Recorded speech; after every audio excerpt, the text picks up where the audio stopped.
Hi, IASvideos.com is presenting you simplified daily current affairs analysis.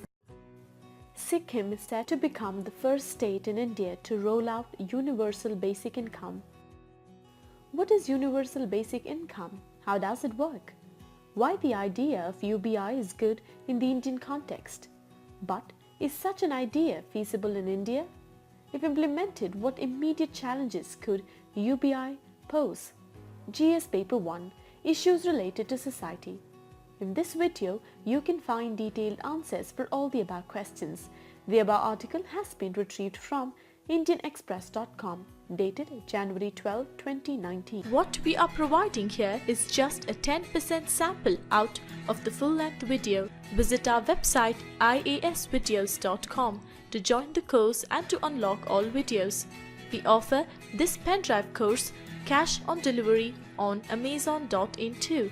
Amazon will deliver our course to your doorstep. What is the context about?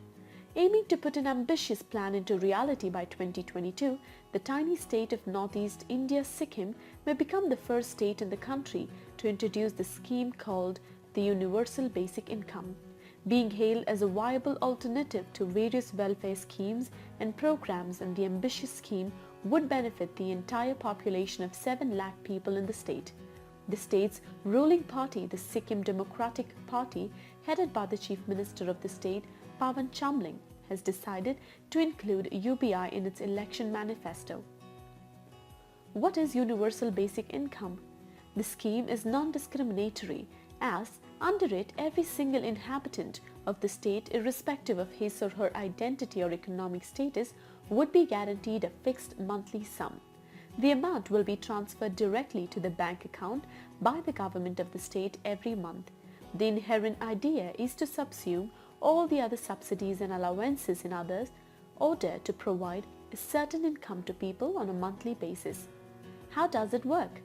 A basic income is regular periodic cash payment delivered unconditionally to all citizens on an individual basis without requirement of work or willingness to work. The 5 broad features of such schemes are payments at periodic regular intervals, payments in cash, payments to individuals, universality, and unconditionality. Typically, UBI would require subsumption of other subsidies and allowances in order to free up resources so that a particular amount can be directed to people on a periodic basis.